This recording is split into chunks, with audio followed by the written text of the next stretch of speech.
साखरेचे दर जे आहेत ते मोठ्या प्रमाणात वाढल्याचं चित्र बाजारात पाहायला मिळतंय। त्यामुळेच आता ऊस उत्पादक शेतकरी सुद्धा काही प्रमाणात आनंदित झालेला आहे। त्याचं कारण असं आहे की या ऊस उत्पादक शेतकऱ्यांना गेल्या अनेक वर्षांपासून अत्यल्प दर जो आहे तो त्यांच्या ऊसाला मिळतो आणि त्यामुळेच हे सर्व शेतकरी जे आहेत ते आता साखरेची किंमत वाढल्यामुळे किमान अपेक्षा धरून आहेत की आता ऊसाचे दर देखील वाढतील। आपल्यासोबत काही युवा शेतकरी आहेत। दादा, काय गणित आहे तुमचं या ऊसाचं? कशा पद्धतीने एकराचं एक गणित जर घातलं तर किती तुम्हाला खर्च होतो आणि त्यातून उत्पादन किती मिळतं? काय गणित आहे तुमच्या या शेतीचं? शेती जर बघायला झालं तर खताचे भाव खूप वाढलेत। 10-26 खात घ्या तर 2200-2400 असे रेट झालेत आणि ऊसाला 2500 हे भाव परिणाम झाले। आता सध्या साखरेचा भाव आता 80 रुपये किलो झालेले आहे आणि शेतकऱ्याला 5 ते 6 हजार रुपये भाव यावर्षी पाहिजे आणि एकरामागे ऊसाचे खर्च लय वाढलेले आहे। खर्च होते साधारण एकरामागे ऊसाचं कसं गणित असते ते सांगा की समजून। एकरामागे बघा खताचे 3 डोस मारावं लागते। प्रत्येक डोसाला बघा 10,000चा खर्च राहते। 30,000 रुपये झाले आणि बायाचं 500 रुपये मजूर चालू आहे आणि त्यांचं एका वर्षामध्ये 3दा तरी खुरपावं लागते।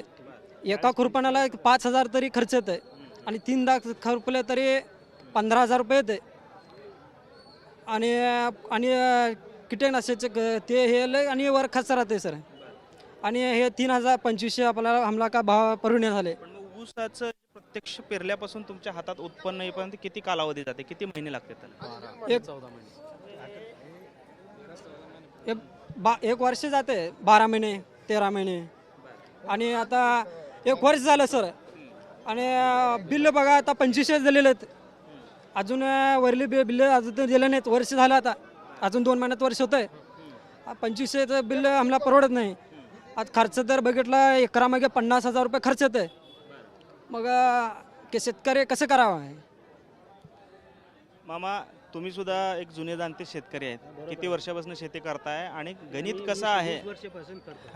पण मग गणित काय आहे या शेतीचं, साखरेचं? एकंदरीत लोकांना वाटतं लय साखरेचा पैसा होतो। साखरेचा पैसा कसं नाही, तसं होत नाही।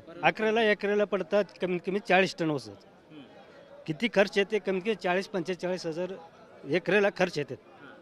40 मिळते त्यातनं उत्पन्न मिळते ते 40 टन झालं तर ते 3,000 भाव धरलं तर ना 1,20,000 रुपये मिळते।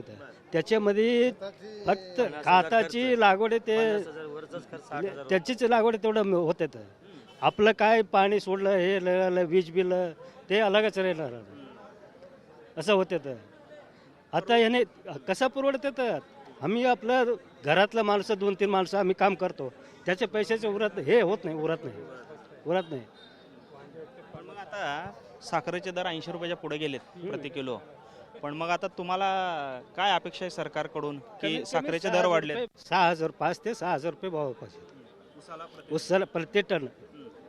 कसं आपल्या वर्ष किती होतं, कसं आपलं एव्हरेज ऊसाचं कमी असते, त्याच्यासाठी कमीत कमी 5,000 ते 6,000 भाव द्यायला पाहिजे।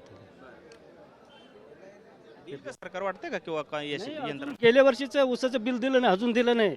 हे गाडीचं बिल दिलं नाही, आपलं लेबरचं नाही, ऊसाचं बिल बी अजून बी दिलं नाही। ते आता 1 वर्ष होतं माझ्या स्वतःचं ऊस गेलं, अजून ऊसच दिलं नाही, ते बिलच दिलं नाही। ते काय अपेक्षा आहे सरकारकडून की आता या सगळ्या सरकार मदत केलं तर काय बी होते सर।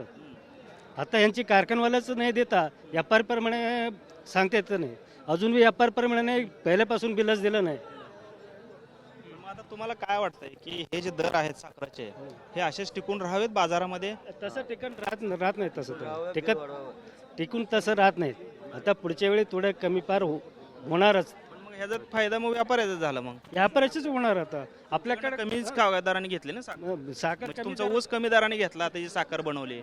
आता त्यांनी व्यापाऱ्याने घेतलं होतं, आपल्या पाशी कुणाच्या पाशी कारखान्यापाशी शिल्लक नाही, कुणाच्या पाशी शिल्लक नाही, व्यापार पाशीच आहे। ते फायदा सगळा व्यापाऱ्याचा, व्यापाऱ्याचा फायदा होणार आहे। कष्ट तुम्ही करता, फायदा व्यापारी घेतो। मग असं कसं करायचं? आपल्या हातात नाही ना, ते कसं येते ते व्यापारी करते, ते भांडवल घालून हे करते त्यांनी। आता कारखानवाल्यानं त्यांनी कर्ज याच्यामुळं त्यांनी बी विकून टाकते त्याला। आता त्यांनी विकून टाकल्यावर त्यांनी स्टॉक करते, आता असं विकते त्यांनी। आता 80 रुपये 100 रुपये करतात, अजून एक आठवड्यात 100 रुपये होणार असं होतं. असं कधी झालंय का इतिहासात यापूर्वी की बाबा एकदम 10 रुपयाची वस्तू एकदम 20 रुपयाला झाली, असं कधी इतिहासात झालं नाही नाही नाही कधी बी झालं नाही तसं. ह्या वर्षीच कधी झालं काय तर झालं आता मग? असं कसं काय झालं ते वाचून कसं सांगू येत नाही. सरकार तुम्हाला काय वाटतं कसं काय झालं असं कधी? सरकारमुळं असं होत आहे. हां सरकारमुळे सगळं आता समजा एक एक आता धोत्रे पाटील 1920 कारखान चालू होते तर आमचे चेअरमनला एक कारखाना जमीन आहे. मग ते पार्टी लेवलचं लोक आहे ना ते आगळा साखर आता स्टॉक करून ठेवलाय त्यांनी. आता त्याचं मर्जीप्रमाणे विकणार त्यांनी. आता गेल्या वेळी काँग्रेस सरकार असताना 12 लाख साखर शिल्लक होता त्यावेळी. आता काय नाही साखर देत नाही. चेअरमन लोकांना त्रास करतात पार्टी लेवलले. ह्याच्यामध्ये कारखान लोकांना हे शेतकरीचे म्हणून सगळं हे पार्टीमध्ये येतं का हे पार्टीमध्ये येतं का म्हणून आम्हाला त्रास करतात. आम्हाला 2,500 रुपये अजून दिला नाही. चेअरमन म्हणते नाही देतो त्याचंच घरचं देतं का नाही. ते नियमाप्रमाणे म्हणून वागतात वरचं लोक. ह्या पार्टीमध्ये लोकांना आम्हाला त्रास होतोय. त्याला काय फरक पडणार आहे. पण मग आता हे जे दर वाढलेत साखरेचे, आता 40-42 होते डायरेक्ट 80 झाले, 90 झाले. ठीक आहे पण मग 10 रुपये 5 रुपये असं वाढायला पाहिजे ना. एकदम 100 रुपये होत आहे. कशासाठी असं होतंय का कुठंतरी मला होते फायदा आता याचा. सध्या सगळं सरकार लोकांचे हो यापर फग दुसऱ्याचं नाव सांगते तू पुढं हो म्हणून. सगळं त्यांचंच आहे. ठेवलंय तर काय आता आमच्या अक्रोड तालुक्यामध्ये 50,000 एकर जमीन गेले आता हे काय प्लांट करलं की त्याच्यामध्ये आता आमच्या मी 59 एकर आहे. आम्ही बी ते विकायलाच काढलो. काय करायचं आता. आमचे आजोबा बी त्रास गेलाय, आमचे पप्पा बी तेच की मी बी तेच केलोय.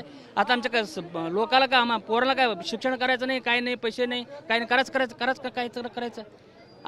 आमच्यापेक्षा का फिरून फिरतात ते लोक चांगले बिन टेन्शन असतात. आमच्या जवळ काम करणारे लोक आमच्यापेक्षा चांगलं आहे. आमच्या जेवढं बॅलन्स झालेला पैसे नाही असं सरकार केलं हे सगळं. आता ह्याच्यामध्ये अगोदर तुम्ही सांगा अगोदर मोबाईल कसं होतं. 10 रुपये असला तर बी चालत होता. आता का चालत नाही. एवढा पैसे भरायला पाहिजे. तुम्हाला गॅस मिळाला म्हणजे तर तेवढं पैरे अरे बाबा. आपण पाहतोय खरं तर शेतकऱ्यांच्या या व्यथा आहेत की साखरेचे दर वाढले, मग आता ऊसाचे भाव वाढणार का, हाच खरा शेतकऱ्यांच्या समोरचा हा प्रश्न आहे. खरं तर एका बाजूला त्यांच्या मनामध्ये आनंद आहे की साखरेचे दर वाढले म्हणजे आता ऊसाचे दर वाढतील, पण मात्र सरकारी धोरण नक्की भविष्यामध्ये काय ठरतंय हे पाहणं देखील महत्त्वाचं ठरणार आहे. कॅमेरामॅन विनोद हुमनाबादकरसह सागर सुरवसे, TV9 मराठी, सोलापूर.